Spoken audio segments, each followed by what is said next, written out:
Welcome to the STEM Talk podcast, your 30-minute monthly STEM pulse check. Hosted by the Afterschool STEM Hub, STEM Education Coalition, and STEM Ecosystems by TIES. The STEM Talk podcast creates a safe space for dialogue while maintaining a focus on information that matters to you and the communities you serve. In just 30 minutes each month, join our experts from across the STEM landscape as they provide factual information, practical strategies, and actionable resources to help you navigate the ever-changing world of STEM education, workforce development, policy, and advocacy. Welcome to the first episode of the STEM Talk, the first 100 days. I'm delighted to introduce our experts today. We have James Brown, Executive Director of the STEM Education Coalition. With his background as a nuclear engineer and experience in both scientific organizations and Congress, James brings valuable perspective on the policy-science intersection. Along with James is Della Cronin, Principal at Bose Public Affairs Group, whose expertise in STEM education policy and workforce development has helped shape federal initiatives, particularly in K-12 education. Today, they'll analyze the key STEM education policy developments in the first 100 days of the new administration. They'll discuss emerging priorities and provide some actionable insights for your organizations. James, Della, thank you for joining us today. We are grateful for this conversation. Welcome, everyone. My name is Jenny Frank, and I am the director of the STEM Ecosystems Initiative powered by TIES. And today I am really excited to welcome everyone to our first STEM Talk. This episode is called The First 100 Days so far. And this is a monthly pulse check brought to you by the STEM Education Coalition, Afterschool STEM Hub, and STEM Ecosystems powered by TIES. Anita? Thanks, Jenny. And I want to add my warm welcome to all of you. So glad you could join us. My name is Anita Krishnamurthy, and I'm the Senior VP for STEM and Youth Engagement at the Afterschool Alliance. I know a lot of people on this call here came because you either work for or work in or partner with after-school programs. And if so, I hope you're signed up for the monthly After-School Pulse, Policy Pulse webinar from the Afterschool Alliance, where we focus on how after-school programs are impacted by the current landscape. But we know that STEM in after-school has now become really widespread. The After-School STEM Hub is an initiative of the After-School Alliance that focuses on advocacy for STEM in after-school. So we're delighted to be partnering with the STEM Ecosystems and the STEM Education Coalition to bring this series of informational webinars that are focused on STEM to complement the after-school focused webinars. So thank you so much for your interest, and do keep letting us know what your questions and concerns are so we know what issues are top of mind for the larger community. So part of the reason why we thought it was a good idea to start doing regular briefings like this was because we get a lot of questions about what the heck is going on in Washington, D.C. And honestly, this is a time with more change than I think any of us have seen in our careers. And what we're trying to do is make sure the STEM community writ large is informed about what's going on, what you can do in response to some of the things you're seeing, and where we think things might be going in the future. So Jenny, why don't we pull up the presentation?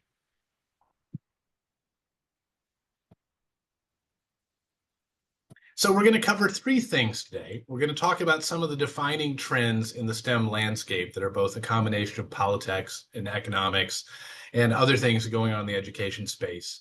I think we're actually in day 59. It feels like day 599 of the administration so far, but we're going to go through some of the administration's, the new presidential administration's early actions, and then we're going to wrap up by talking about some opportunities for advocacy and how to get involved for yourselves and for your organizations.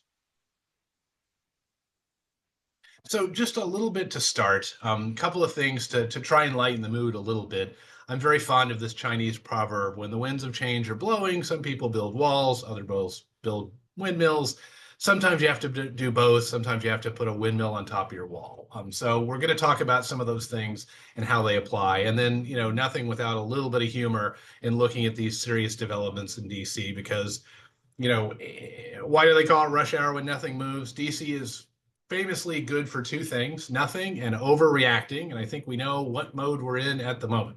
So with that, we'll get into some of the substance. And the other thing I'll just say as a program note, please send your questions. We've already got some from you in advance of this.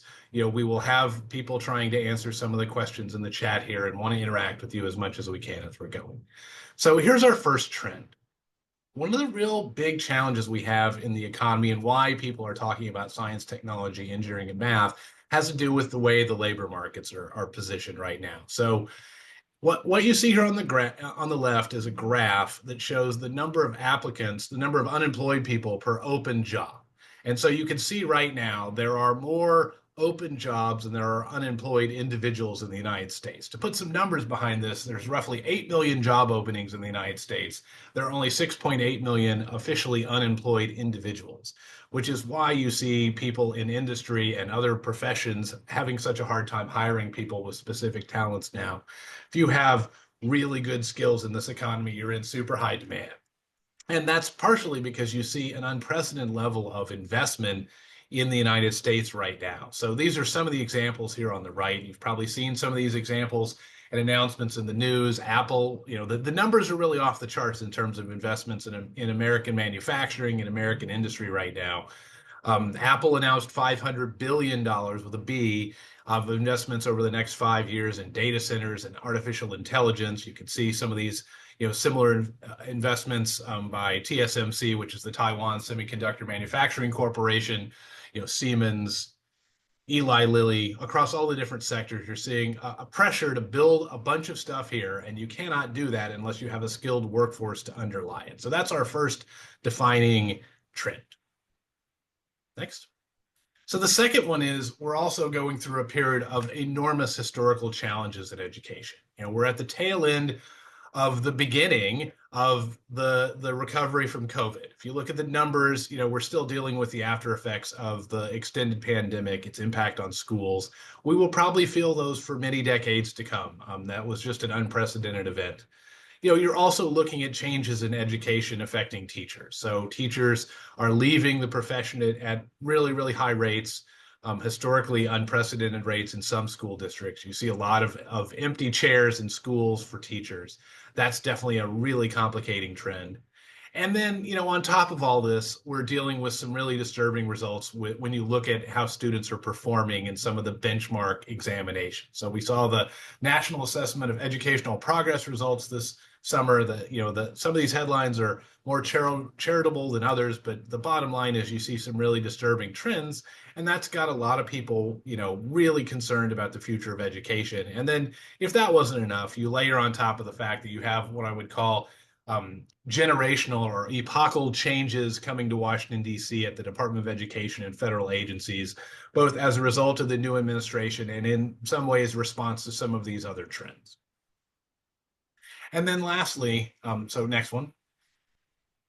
And then, on top of all this, there's a new word I'm using, which is turmoil. The definition of the word turmoil is literally a time of great dislocation, creating anxiety. And I think that's the most apt term I've seen to describe where we are, both as a country and where we are within the education community. A couple of headlines here that illustrate this. I did not have Elon Musk being the de facto manager of the federal government on my bingo card. I don't know if anybody else had that in their foresight a couple of years ago. You have both the world's richest person and probably the world's most recognizable engineer involved in government in ways that nobody anticipated. That's obviously bringing sort of the Silicon Valley motif to Washington, D.C. is one way of looking at it, which is fine if you're looking from the outside, but if you're looking at the inside of one of those companies that's getting that treatment, it's a very different thing indeed. You also have an enormous federal deficit, and this is something that I think we in the education community have to appreciate as a backdrop. We're only 5 months into the fiscal year, and we're already at $1.147 trillion in deficit. It's going to be something like a $2.4 trillion deficit for the year. Just to put that in perspective, so if you're 40 years old, the national debt in total when you were born would have been $2.4 trillion. So, that's a very big shaping factor as we're dealing with some of these realities. And then we're also in the middle of a global realignment of trade. and of competitive positioning. So you see tariffs from the United States, you see responses from other governments. That's disrupting supply chains in new ways and probably creating both opportunities and challenges all across the economy. So a lot to deal with in terms of the backdrop of different challenges. And now I'm going to hand it over to Della to talk about some of the things that have happened on the policy front against this backdrop. Sure. So hi, everybody. So nice to be with you. I'm going to talk a little bit about what's going on Capitol Hill right now. I think James set the stage for sort of what's happening at the White House, what's happening nationally, some global trends, but we can sort of focus in a little bit on what's happened here in Washington, D.C. over the last week that affects STEM education and STEM education policy. So most recently, Congress did what it has been doing for multiple years now. It passed a continuing resolution to avert another shutdown crisis. I think we're all getting used to those last Friday. So while I suppose there is some comfort found in the fact that the government didn't shut down and that the elongated debate of FY 2025 spending is over, the bill wasn't full of great news for education, higher education, K-12 education, and we're still sort of figuring out what that is. Some key provisions from the continuing resolution that will fund the federal government through the end of this fiscal year, so through September 30th of this year, is that it, certainly embodied things we'd heard from Republican lawmakers on Capitol Hill, as well as the White House, about how they might like to reshape the federal government, the size and the cost of it. It's going to rescind funds that have been made available to the IRS. If you are a STEM organization that received earmark funds in one of the most recent fiscal years, it eliminated all of those projects for FY25. It did boost defense spending, which, is a big focus for STEM professionals, STEM education workforce needs, homeland security, and other activities for FY when compared to last fiscal year. And then, not surprisingly, it cut funding for federal buildings, foreign aid programs, sort of the embodiment of some of the things that we've seen come from the White House and the DOGE effort in recent weeks. It took some money from from the District of Columbia. There is an open question as to whether or not those funds might be restored when Congress returns to town next week. But folks who live in and around DC are certainly aware of the cuts that have been proposed in that piece of legislation. So what now? I think that if we are in a state of constant appropriations in Washington, D.C., we're always debating how much we should spend on what. So we're almost immediately turning to FY26 and what the funding level should be for the next fiscal year. And we'll talk a little bit about the steps that are opportunities for advocacy on that front. You can go to the next one. Thanks. So here's some key dates for this year. Some have passed, some have not. President Trump hit the ground running and has signed 89 executive orders so far. His State of the Union address on March 4th certainly confirmed what we thought about what he would like to see happen in the country. The deadline for the continuing resolution has since passed, but we averted a federal shutdown. There are a couple other things that are happening here that will affect what's happening on Capitol Hill and at the White House. Expiration of various health programs. We did avert the across the board spending cuts because of the bill that was passed last week. It's given the pace of the White House, it's hard to believe that it's only day 59, but the 100th day is ahead of us. And then, as I mentioned, the FY26 budget process hasn't really begun in earnest because usually we have a presidential budget request that is reacted to both in the community and on Capitol Hill. And that won't be coming until April or May, which is quite late for that process. But we'll kick off all sorts of activity from stakeholders and others when that happens. You can see here some other things that will be happening between now and the end of the year. I think it's important to know the expiration of the tax provisions from President Trump's first term will drive a lot of activity on Capitol Hill. Republicans on both sides of the Capitol are very much committed to renewing those tax cuts, and that will take significant legislative time and effort this first year of the 119th Congress. Next. I think we go back to James now. So 59 days down, that if you're counting, that's 1,403 days left in the Trump presidency, number 47. And the president has not been idle while this has gone on. This is just a slice of some of those 89 executive orders. You can see there's a lot here. We're going to dive a little deeper into the DEI aspects and the Department of Government Efficiency, but some of the other ones to highlight are here, right? Immigration, foreign aid, the federal workforce in general, tariffs, women's sports, reductions, across the workforce, peace negotiations in the Ukraine, peace negotiations in Israel, revoking security clearances for prior administrations. While all this has been going on, the entire cabinet was confirmed, which happened quickly and probably more smoothly than a lot of people anticipated.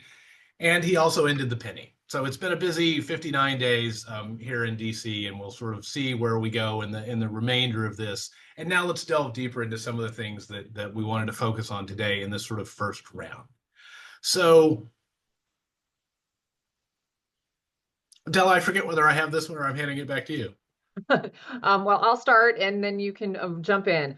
So I've noticed some of the questions in the chat about very specific activities. Hopefully we'll get to some of those as we get through the presentation. But I think that we have all been watching some of the announcements from the White House, from DOGE, and the activities from DOGE in recent weeks. And I would characterize, at least in the education realm, many of them to be troubling. I think the first sign of trouble for us was what happened over at the Institute for Education Sciences at the Department of Education when a number of grants were summarily canceled. And subsequently, when the proposed RIFs were announced last week, almost everybody who works at that agency was let go. There are some leadership positions that are still occupied over there. And of course, the statutory requirements around the National Assessment of Educational Progress and some other things that are statutorily required are still presumably going to be implemented by what's left of that agency, but it certainly was troubling, as was the overall reduction in staff for the Department of Education that was announced last week. It's worth noting that, and I'm sure you know this, many of these decisions are being challenged legally. There are a number of lawsuits that have been filed by states, unions, other stakeholders that are trying to reverse or stop some of these activities. It will take some time for those to play out. Early in the year, one of the things that were troubling for the STEM education world, as well as the research enterprise, were things that were happening in the research agencies. The National Science Foundation announced some reduction. They also paused a lot of their ongoing reviews to award funds over there. And if you have friends there, if you're getting funds there yourself, that communications about what's going on over there have been less than clear. The proposed cap on the National Institutes of Health, which would cut significantly the amount of money that is given to universities to do this work, and would affect a number of jobs at those universities, is troubling as well. It's also being contested in court. And interestingly, when in particular for that one, the White House did hear some pushback from political folks on the Hill of their own party. That was when we sort of started seeing, hey, maybe you're not all of one mind on some of these proposals. And when it comes to jobs and it comes to science, that there is some pushback from some Republicans on the Hill. We know that probationary federal employees have been terminated for what they're calling bad performance. The all hands email to folks asking for 5 bullets. And then, what we're hearing from the education and science and technology fields is, a lot of anxiety. I would say that in the organizations that maybe you work for and with. What does the DEI limitations mean, particularly in STEM, when we're thinking about how to foster interest among females and underrepresented populations. Some of our organizations are built on those very missions. What does it mean for those that work to be challenged? I think that for those of us who work with those groups, we're talking about, do you get federal funds? Is your work going to put your organization at risk? Folks are changing how they talk about that work. Talking about success for all, expanding opportunity versus using some other words. I suspect some of you are thinking the same things about what you're saying about what you're doing. And go next. So to pick up on that theme, the last one that Della was talking about, one of the first things to come out of the administration were a series of executive actions targeting diversity, equity, and inclusion programs within the federal government. And what that prompted a lot of folks in our business dealing with advocacy to do is to look a little closer at what the Supreme Court's ruling was upon which this is based. So if you haven't read the Harvard versus Students for Fair Admissions case, actually the other way around, the Students for Fair Admissions were the ones suing Harvard, what you'll find is that case does two things. It effectively repealed affirmative action, which was race-based hiring preferences to shorthand. And it also held that you cannot treat people, especially in education, differently based upon their race or their other characteristics as they were born. And so if you haven't, if you want an afternoon's good reading, it's worth everybody in the community to spend a little while reading the first 12 pages of this decision, just because you can see. Because if you're grappling with what can you say, what can you do, what can you not say, what can you not do, it's always helpful to read the original materials. It sort of draws an American some learnings from what your Supreme Court has ruled. And I think this is where the administration's drawn its legal authority from that distinction, that we have to be essentially race blind when it comes to education offerings, to mean that programs focused on diversity, equity, and inclusion are by definition, in their view, in contradiction to the Supreme Court's ruling on the law. And specifically with regard to the 14th Amendment and what's called the Equal Protection Clause. So that's a lot to digest. But what it has done, this set of executive actions, is force federal agencies, federal grant recipients, employers that are federal contractors, and others with ties back to the federal government, whether they're state education agencies or otherwise, to ask themselves questions about what are we doing in this space? What should we continue doing in this space? What will make us eligible for federal grants or ineligible for federal grants? And what does that look like for us? And I think that's both a risk calculation for people in the education world and a set of legal questions. And I think what you'll find is, a lot of these conversations have hinged around what is our organization's mission? How do we deliver on that? And how do we engage in this question of broadening participation in an environment where some of the bedrock legal principles upon which our programs have been designed and have been operating are now in question? And obviously some of this will be litigated in the courts, but I also, offer the observation that, if you think these actions are illegal, you're sort of in the same position of having been pulled over by a police officer and arguing whether your ticket was legally administered or not. That's likely to end up landing you in jail and, maybe uncomfortable for the rest of the night, right? In other words, that's not something you can go into lightly. And you want to bring your lawyer with you if you're going to go down that route.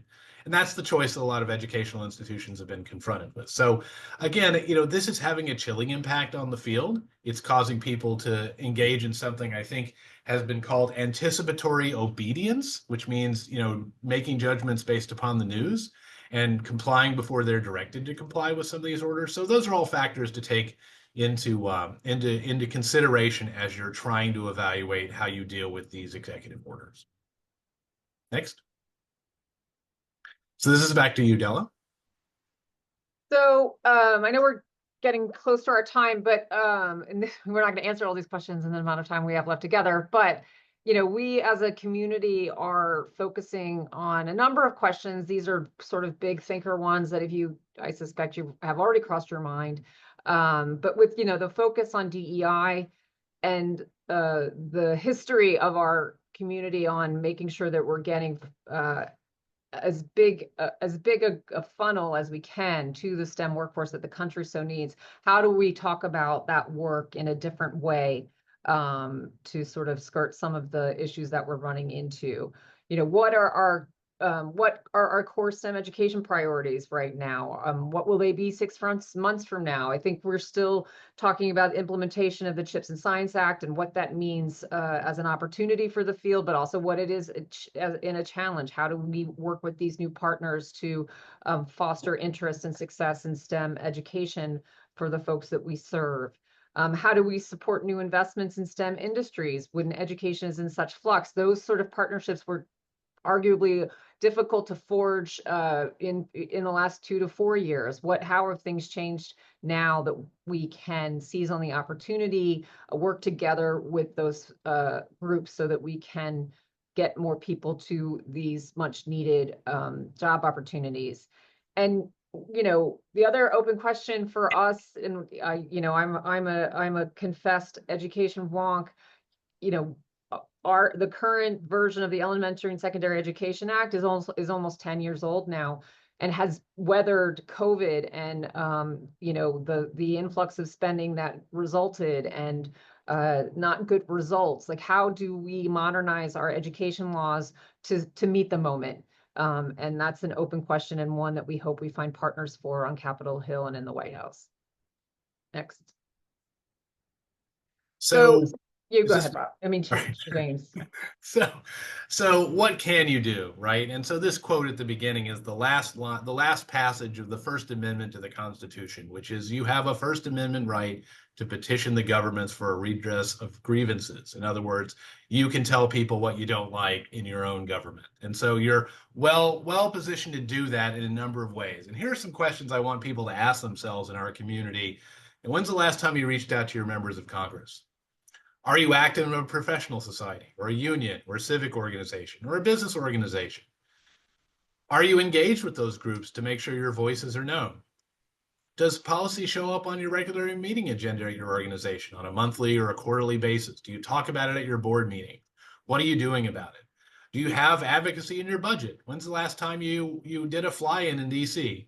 What we're trying to do with our members is to support these type of activities wherever we can. So part of the reason why we launched this new webinar was to do a better job down the road of laying out some of these options, helping you work through them in your own organizations, and get engaged in making sure you are petitioning the government for a redress of your grievances.